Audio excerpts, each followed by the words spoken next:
Hello, dear listeners. My name is Rose Goldthorpe, and I am the creator of this audio drama. I would like to welcome you to our second season of the Wessex Dramas with an adaptation of Thomas Hardy's romantic comedy, The Hand of Ethelberta. As with all romantic comedies, her hand is in hot demand, and her choice of who to give it to is also in hot debate, so loosen up your corsets, cozy up to the fire, and let us catch up with the drama. Ethelberta walks out of the door into the street and meets a little knot of people who shake her hand and enthusiastically praise her. She smiles and turns to walk to her carriage at the end of a nearby side passage when Mr. Ladywell hurries up in evening dress. Mrs. Petherwin, you left this notebook behind. Ethelberta stops, turns, and recognises Ladywell. She smiles and takes the proffered book. Oh, hello, Mr. Ladywell. Good grief. I left it behind again. Thank you. I take any opportunity to show my circumspection and devotion to you. Well, thank you again, Mr. Ladywell. Your triumph tonight was very great. Oh, very kind. Ethelberta turns to go. And it was quite as much a triumph for me. I have to return home, Mr. Ladywell. I cannot express my feeling. If I might only... May I accompany you? I'm afraid not, as my maid is waiting for me in my carriage just there. She points. Thank you again, Mr. Ladywell. That was very kind of you. Good evening. She hurries off down the passageway towards the coach, and Mr. Ladywell looks lovingly after her. Ethelberta comes into the room carrying a visiting card. She is followed in by Picotee, who removes her own bonnet and jacket and sits down in an armchair. As I said, though, Ladywell is just a simpleton. Why did you choose him as your artist, then? I didn't. He chose me. Well, you needn't have worried about Mr. Julian not coming to hear you tonight. Now you know that he visited you here, whilst we were away.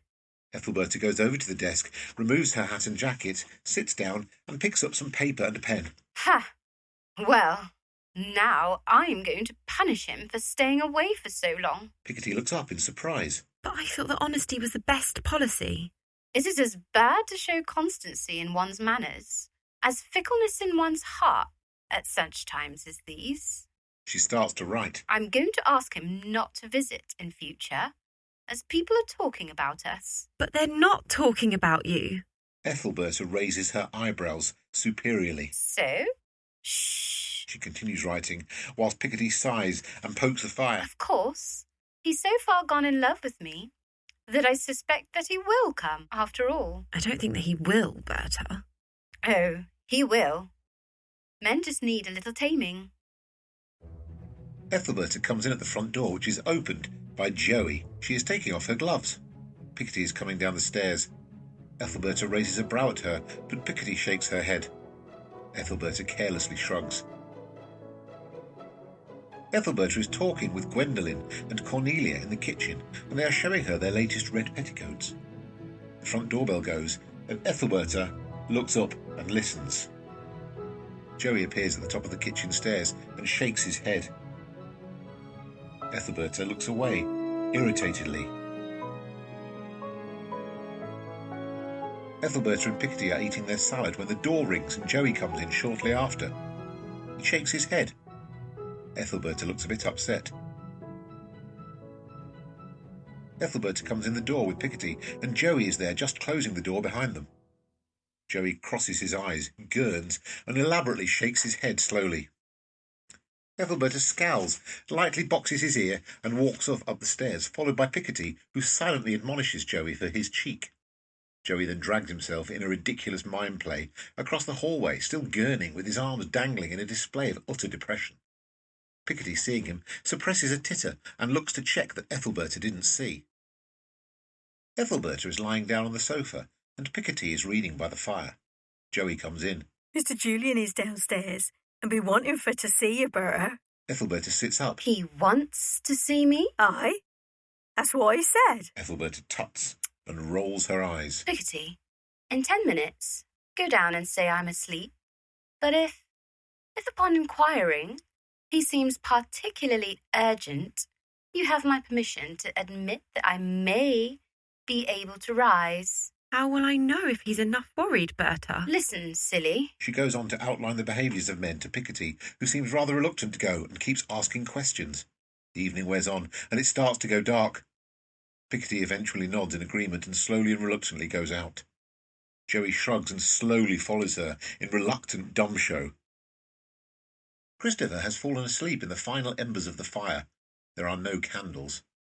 Picotee slowly comes in at the half-open door and very reluctantly advances, slowly, towards him. She touches Christopher on the shoulder. Mr. Julian, Christopher awakes with a start, sees what he thinks is Ethelberta, and seizes her hand. He covers it with kisses. I knew you'd come. I knew you'd forgive me. My love, my angel. Oh, it's me. What the? He leaps up and then draws Picotee toward the light of the fire. Picotee, I thought you were in Sanborn. He drops her arm and leaps back, upon perceiving which Picotee redoubles her sobs. Oh, yes, I see. It was done for a joke. No! Then why are you here? Ethelbert can be seen through the half-open door, listening in. Ethelberta doesn't know that we used to meet in Sanborn, and that's the reason I ran away and came here. Christopher looks dumbfounded. You ran away because of... I didn't meet you in Sanborn. I arranged nothing. Good heavens, you think that I... Well, this is a strange business. You follow me, I follow Ethelberta, and she follows goodness knows who. He gets hold of Picotee's arm, gently, and lowers her down onto the other armchair. He sits down facing her. Mr. Ladywell. Christopher shoots angrily to his feet again. What? She's in love with Mr. Ladywell? He starts to pace around the room. Picotee's alarmed. Oh, no. Christopher pauses. Because she prefers Mr. Ney. Christopher sinks down weakly on the sofa. So, it's Mr. Ney, is it? Picotee stands up, still sobbing. Oh, no, Miss Julian. You are her favourite, you really are. Christopher stands up again. Ethelberta hastily withdraws from her listening post. Oh, I suppose that's a good thing, is it? Well, I shan't dangle around here any longer, waiting for her to make up her mind from such a surfeit of suitors. Good evening, Picotee. He walks out, and Picotee redoubles her howls. Ethelberta is standing, listening at the half-open door. Christopher walks heavily across the hall and goes out. Picotee starts up the stairs, and Ethelberta, hearing her, rushes to the sofa, lies down and puts a scarf over her face, pretending to doze. Picotee rushes in and kneels down by her sister. She puts her arm around Ethelberta's chest and lays her forehead against Ethelberta's cheek. Ethelberta pretends to be half asleep. Is that you, Picotee? Yes, it is. Oh, Berta, I'm sorry. I didn't tell you that the man I used to meet and who I fell in love with is Mr. Julian. Ethelberta removes the scarf and sits up. What? He made assignations with you?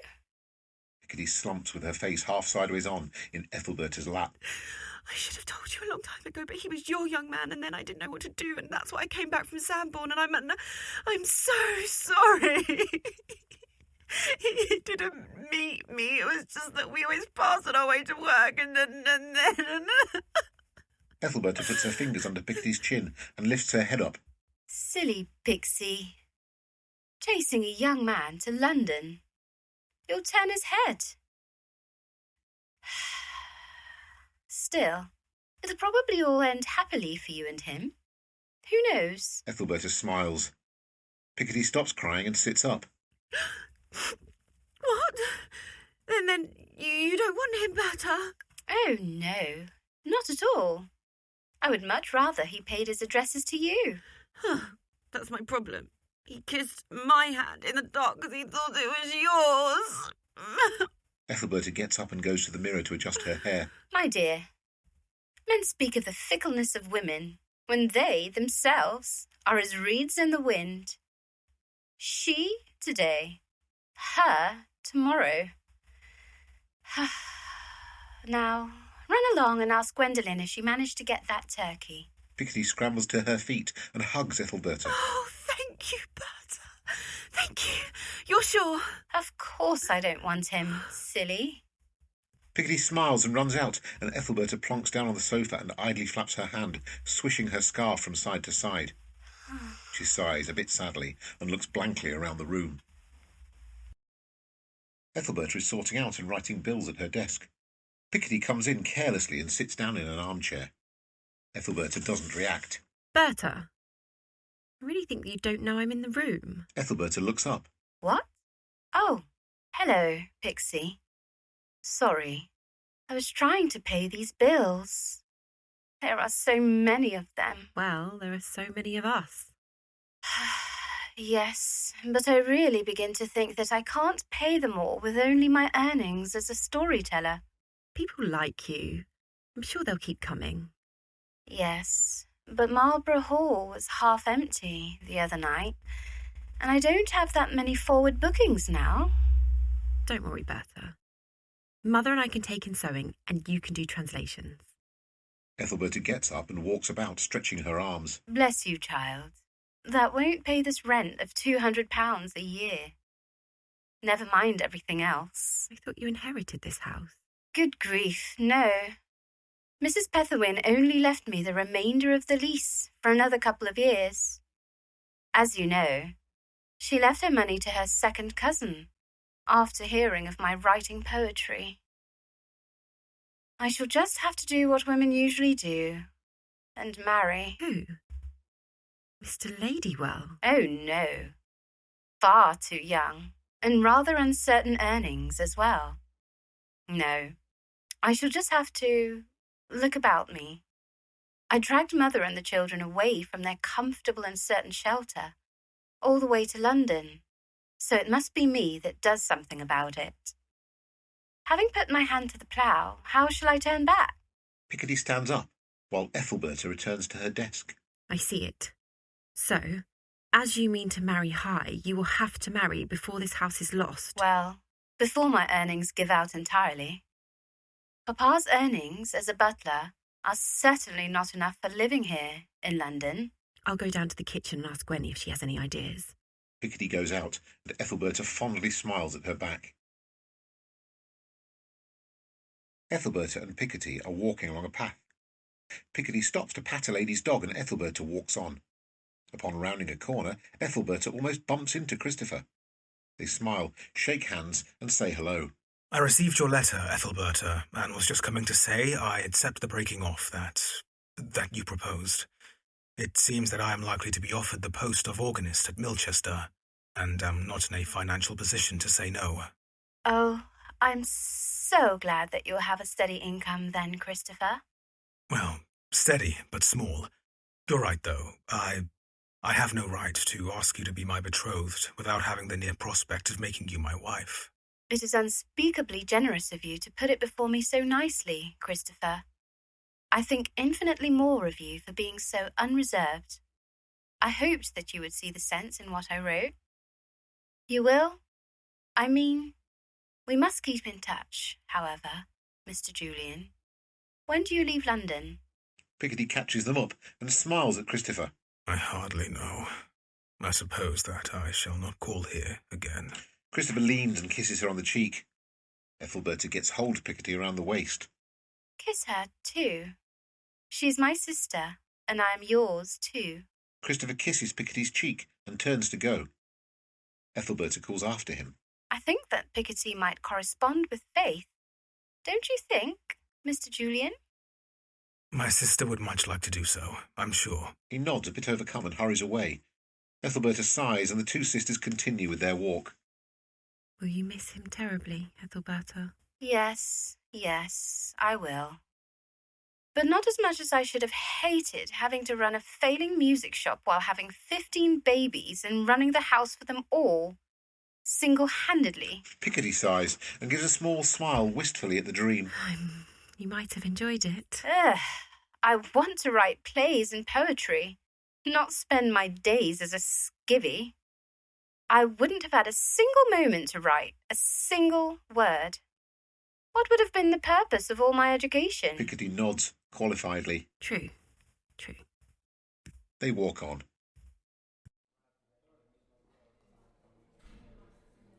Ethelberta looks up from reading the catalogue to see her two massive brothers in their Sunday best and new gloves, standing in the entranceway and peering reverentially at the crowd, while holding their hats nervously. Ethelberta is dressed in quiet black with a veil for anonymity.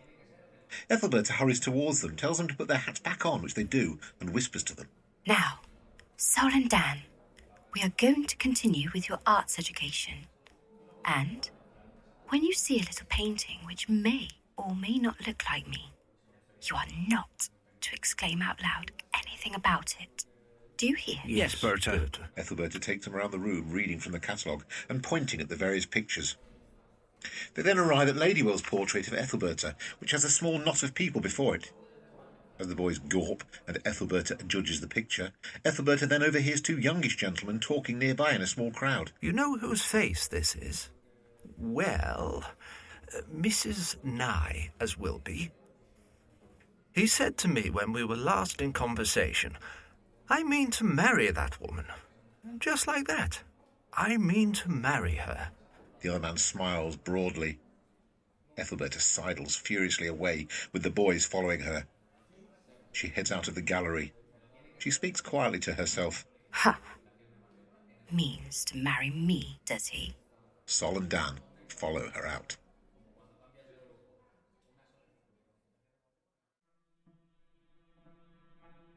Ethelberta and Picotee are in dark walking suits and are walking quickly along a stony track in a conifer plantation.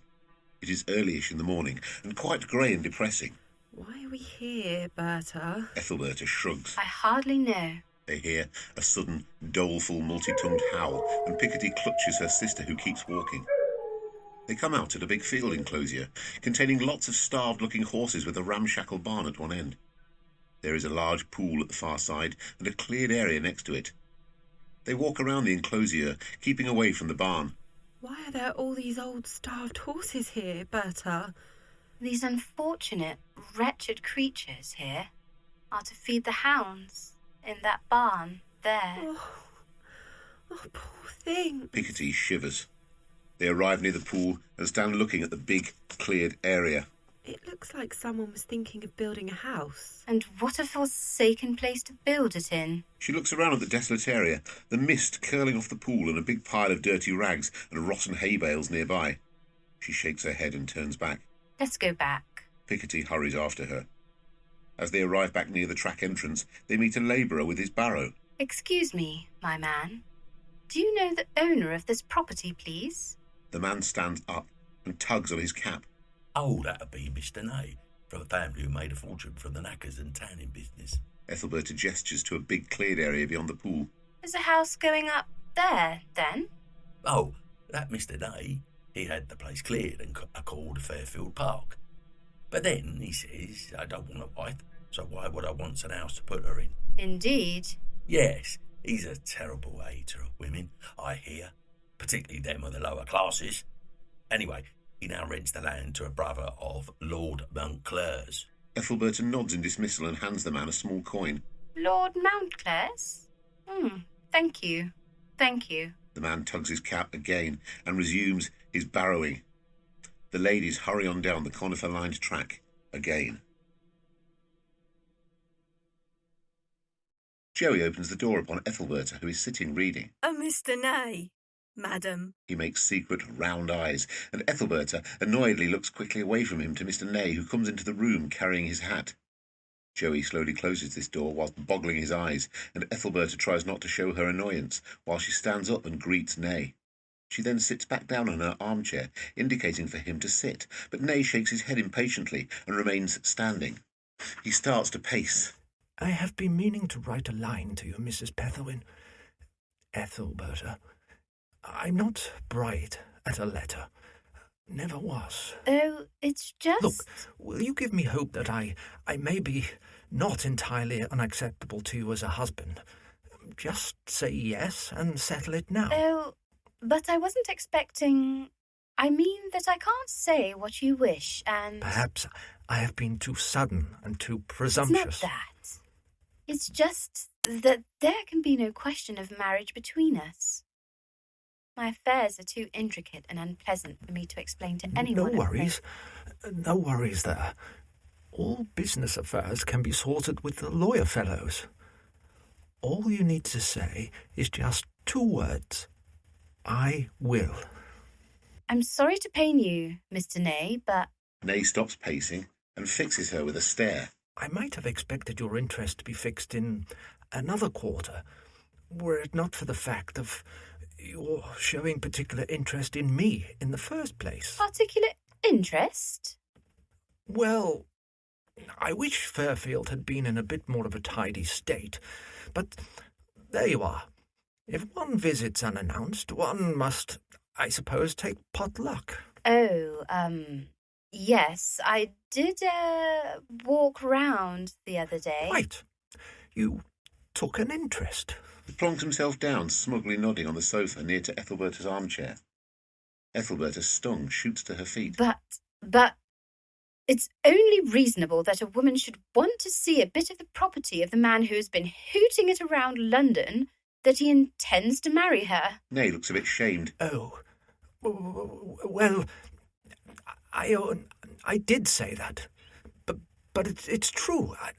I don't care who knows it, and do assent to it, dear Mrs. Petherwin. He leans over and takes her hand, which she slowly and gently pulls back. Look, just give it some consideration, and I'll come back again in a little while. Tomorrow. Oh, I think maybe I don't love anybody, and I have no heart left even for beginning. Nay jumps up. Till next we meet again, dear Miss Petherwin. He gives a half bow and marches out. Ethelberta sighs and weakly plonks herself back down on the sofa, staring at the floor. The door opens in a little while, and Joey pokes his head in. You're a suitor gone, then? Ethelberta angrily throws a ball of her knitting wool at him as he withdraws, cackling.